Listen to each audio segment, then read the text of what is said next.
Let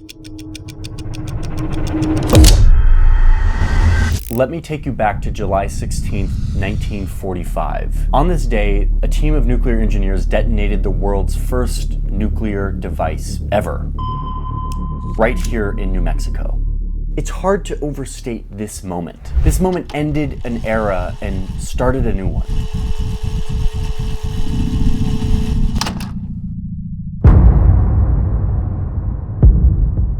21 days later, a US bomber flew over a city in southern Japan with one of these bombs in its belly, and it dropped it from 30,000 feet above the ground. The bomb dropped for 43 seconds before exploding a few hundred meters above the ground, turning this city into dust. This was the first time that a nuclear weapon had ever been used to kill humans. And 3 days later, the US dropped another one on another city in Japan. 360,000 people, most of them civilians, dead from these attacks. The president at the time, Harry Truman, was on a ship crossing the Atlantic from Europe, his voice broadcasting across the world. An American airplane dropped one bomb on Hiroshima. That bomb has more power than 20,000 tons of TNT. The nuclear era had begun, and soon the Soviet Union was developing a bomb of their own. It became a race who could develop the biggest and best bomb. But this nuclear bomb technology was unpredictable and not really well understood. The only way to keep developing it was to test it so that they could understand how to build these things. The first test was here in the US, but soon the tests moved far away from the US, deep into the Pacific. This is the story of a bomb, but it's also the story of the cultural shockwaves that these faraway tests created here in the US and around the world. From French swimsuits to propaganda films meant to deceive the nation, to monsters and Japanese protest films, this story has some twists and turns. So buckle up and let me tell you the story of why the US bombed the out of these islands. The bomb will not start a chain reaction in the water, converting it all to gas and letting all the ships on all the oceans drop down to the bottom. We have spent more than $2 billion on the greatest scientific gamble in history, and we have won.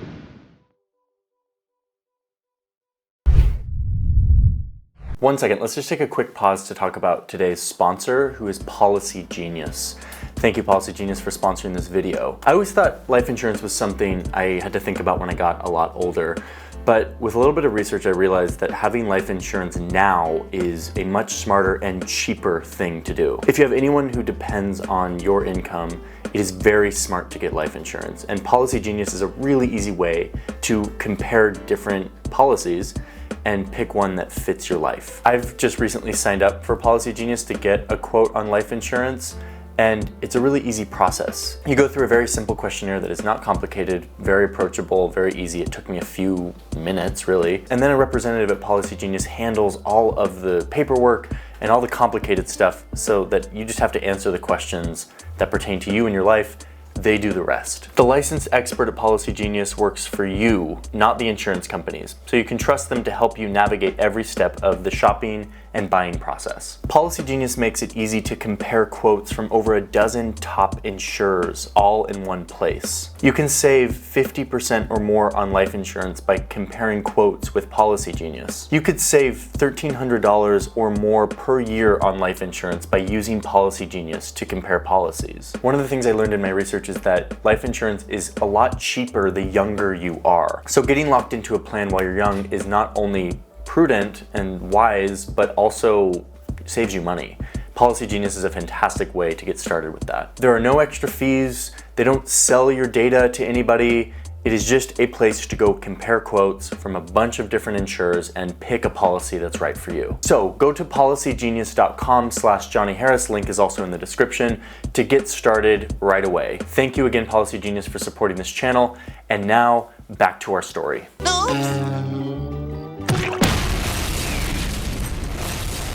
Okay, let's back up and talk about that very first nuclear test in New Mexico. This is the bomb that they used. They blew this thing up in the most remote place they could find in the US, 100 miles south of Albuquerque in the middle of the New Mexican desert. Because this was the first nuke ever, no one really knew what was gonna happen. They had no idea how explosive this thing was. And so this guy who ran the test range, his name was Norris Bradbury, he was in charge of like measuring this, of like assessing how big the blast was so he could report and be like, these nuclear bombs are this powerful. He was not ready for what he saw next.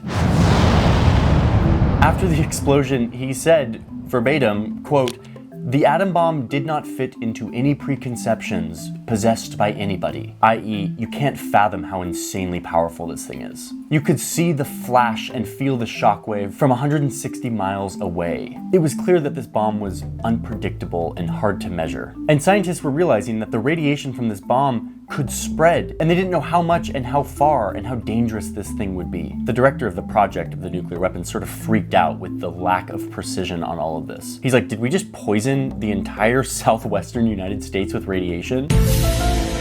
So they realized that they had to find a more remote place if they were going to keep testing their nukes. And so this is where the treasure hunt for the perfect nuclear testing site begins. It is the duty of the military services to explore the military might of this new weapon. So you get these two naval officers who were tasked with like finding the next nuclear test site. And they literally just said, quote, "We just took out a dozen maps and started looking for remote sites." Okay, I can get on board with just pulling out a bunch of maps and just like perusing around. That's sort of what I do in my spare time, so I can totally see this happening. As they were looking at these maps, they quickly realized that nowhere in the US is like a good fit for a nuclear test site. They needed somewhere that was extremely far away from population centers, and they needed it to be not like freezing cold like in Alaska or something. I'm just imagining Harry Truman, the president at the time. In the course of 30 days, this guy just tested this new bonkers technology, which happened to put an entire city at risk. He literally destroyed 2 Japanese cities and won the war with this technology. From like a global control and leadership perspective, this guy is feeling very powerful. Except for he's a little bit nervous about the intel that the USSR is working on the same weapon. They've been doing it for 3 years, and the world is generally in a state of uncertainty. Empires that ruled for centuries are losing control. There's now 2 governments that are competing for global dominance, and these weapons, these nuclear weapons, are the key to winning. And now Truman is being told that you can't test these weapons on American soil because they're too close to population centers. So what do you do? So Truman decides that if the perfect nuclear test site doesn't exist, he will make it exist. So back to these maps. Where do we go? Where do we set up the test site? They start looking far, far away off of US soil, deep into the ocean. And they eventually settled on this little strip of beach called the Bikini Atoll. This is Bikini. It is here that the military and scientific personnel conduct the tests with the atomic bomb. The name Bikini means coconut island, roughly, in the local language. They liked this island because the weather was good. There wasn't a lot of storms, and it had this nice lagoon that they could position a naval fleet there to see what nuclear weapons do to naval vessels. These islands had sort of been conquered by Japan, but then the US obviously conquered Japan, so they sort of took over these islands, but they didn't officially own them, but they wanted to. The problem was that there was a bunch of people living on these islands. Oh, and by the way, this isn't 1893. You can't just show up and steal islands anymore without people getting sort of pissed off. So Harry Truman, what do? You send in this guy. Mr. Ben Wyatt. Thank you. Thanks. The guy's name was Ben Wyatt. No, not that one. It's a different one from like the 40s. And he is on a mission to obtain this atoll from the locals so that the US can turn it into their nuclear playground. One of the secret reasons why the US picked this island wasn't just because of the weather and the lagoon, it was also because these people had already been visited by Christian missionaries. They were used to white people arriving to their country and trying to convince them of things. And this became really useful. So one Sunday after church, he gathers all the local Bikinians to ask them if they would like to leave their island. And he promises them this will be temporary, we just need it for a little bit. And people are like, okay. But don't worry, Ben is prepared for this. He's got something in his back pocket. He starts to compare the Bikinians to the children of Israel, the chosen people, saying that this is their duty to leave the islands so that the US can pursue their noble aim of testing nuclear weapons. The United States government now wants to turn this great destructive power into something for the benefit of mankind. He's just buttering them up with Jesus, and it is so blatant. And everything being in God's hands, it must be good. So eventually, we're not really sure how it all went down with whatever backroom deals, but under the condition that these people would be able to come back, they agreed to leave the island to hand them over to the US. But wait, don't go yet, says Ben Wyatt. After the deal is made, he invites a film crew from National Geographic to stage a reenactment of the whole scenario, to make a film for a month. Crossroads, scene 25, take 1. They had these like shoots in the churches that they had to have the people there like go to church several times so that they could get it from different angles. First, they sing their own version of Glory to God in the Highest.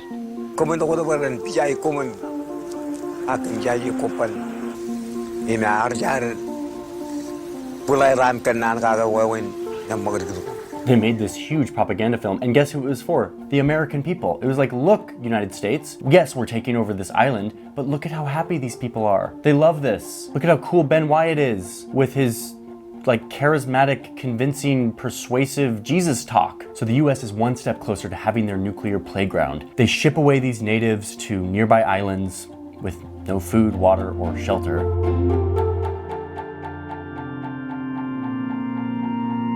And then the bombs begin. It is now 30 seconds to 0 time.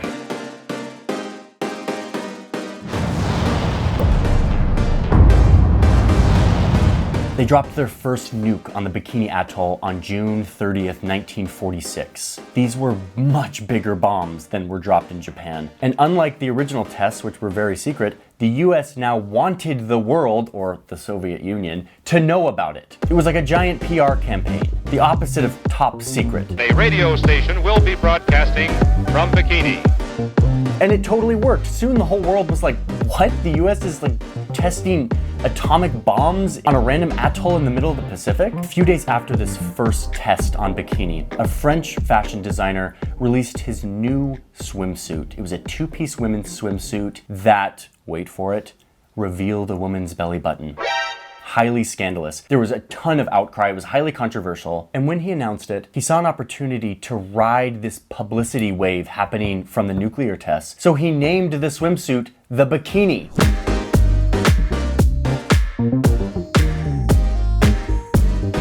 It was radical, it was scandalous, it was controversial, but it totally worked. The question, should a bikini be banned? He and his swimsuit got tons of attention, both good and bad. Do you think that bikinis should be banned? Well, I most certainly do. Oh, definitely not, no. Rather than wear a bikini, why wear anything at all? But the naming of the Bikini is just the beginning of how these nuclear bombs started shaping and influencing popular culture. Children's toys, comics, cartoons, superheroes, alcoholic drinks, beauty pageants, songs. The word atomic was everywhere. People started saying, "You're the bomb," as a compliment. People calling someone atomic now meant you're hot. And all the while, the tests on Bikini got bigger and more frequent. Way, way bigger than anything that happened in Japan. You know, that bomb that killed over 350,000 people? Yeah, these bombs were way bigger. And people started to get scared. So much so that the commander for these Bikini tests had to get up in front of the nation and dispel some of these fears, like whether or not the bomb would blow up the whole ocean. The bomb will not start a chain reaction in the water, Or whether or not it would turn the ocean into gas. converting it all to gas and letting all the ships on all the oceans drop down to the bottom. Or one of the leading theories was that this bomb was so intense that it would crack open the earth and the core would leak out and it would be the end of gravity. It will not blow out the bottom of the sea and let all the water run down the hole. It will not destroy gravity. I am not an atomic playboy. Wait, what did he just say? I am not an atomic playboy. Oh my gosh. I can't. So it turns out this guy was in love with what was happening on Bikini. He was just like so into this. And after the first test, he staged a giant celebration in which a literal nuke-shaped cake was produced. And it turns out that some people didn't like the fact that this guy was celebrating like the advent of this destructive weapon, especially surrounded by women, quote, dressed to the nines. And so because of all of this partying and the cake and whatever, he was dubbed the Atomic Playboy, which is just an amazing title. I am not an atomic playboy. Okay, but there's one more very important way that these nuclear tests on Bikini influenced our culture. And it's not swimsuits, and it's not even SpongeBob, who lives in Bikini Bottom and occasionally has a run-in with Nukes. Atom by atom!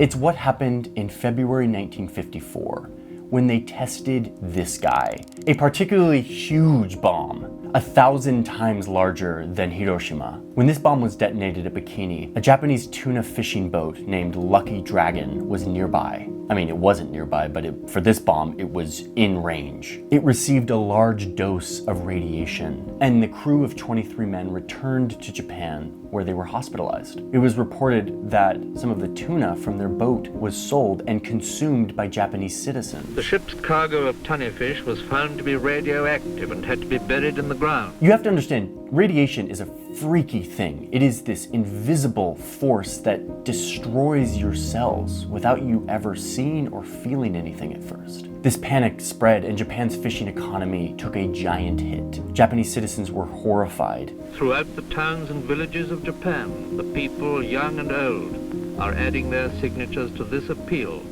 Stop the experiments. Outlaw the bomb. And one activist created a protest film, which took place on an island that has a very similar resemblance to Bikini. And then near this island, a monster named Godzilla is born. He comes out of the ocean, quote, emitting high levels of H-bomb radiation. Are you getting where we're going here? The first thing that the monster does after emerging was destroying a tuna boat labeled Lucky Dragon. I mean, this is totally on the nose. It's not like a hidden symbolism film. This film was a pointed protest at all of these tests and the effects that they were having on the local people, ecology, and economies. And it helped mobilize a fierce anti-nuclear movement in Japan that was already there because of what Japan had already experienced. Oh, and the film was actually pretty good. So the film actually came to the US too. It was dubbed over in English for US audiences, but it was renamed to Godzilla, and it was edited to remove all of the overt anti-nuclear symbols. The government's like, we can't have that happening. We're putting so much work into the PR of projecting how good nuclear weapons are. No way some protest film from Japan about a monster is gonna derail this. So Godzilla lost its protest appeal and became just another monster movie. Dynamic violence, savage action, spectacular thrill. In the years following World War II, this is the total amount of explosive force detonated between the US and the Soviet Union. But when broken down by location, you can see that 87% of this explosive force took place right here. So many bombs were dropped here, including one named Castle Bravo, which was literally 1,000 times more powerful than the one dropped on Hiroshima. There's no way we can fathom this really, but we can sort of try to do a thought exercise to understand how powerful these bombs are. If you detonated this here in Washington, D.C., 90% of the population of D.C. and Baltimore and Philadelphia and New York would disappear in just 3 days. Okay, so unsurprisingly, back in Bikini, the locals never got to go back. That was never the intention. It was all a lie, as much of a lie as the propaganda film itself. Even if they did go back, it would be a death sentence. A recent study found that this group of islands is more radioactive than the Chernobyl exclusion zone. But guess what? No one cared. No one cares. When told about this radioactivity in the Pacific, Secretary of State Henry Kissinger said, and I quote, "There are only 90,000 of them out there. Who gives a damn?" What an asshole. So this story explains how we got the name for the swimsuit, the bikini, why SpongeBob lives where he lives, and why we use the word bomb as a compliment. But it also teaches us a deeper lesson about what lengths we will go to retain power, or as some frame it, to maintain peace. That's a complicated paradox to untangle, especially when this peace that we're talking about relies on the potential of absolute destruction. The race to build and test these nuclear weapons led to the US not taking the risk on their own soil, instead doing what we've done so expertly for many, many decades, exporting that risk and those consequences to faraway places. to places where we can manipulate and lie to the people and then pollute their oceans forever.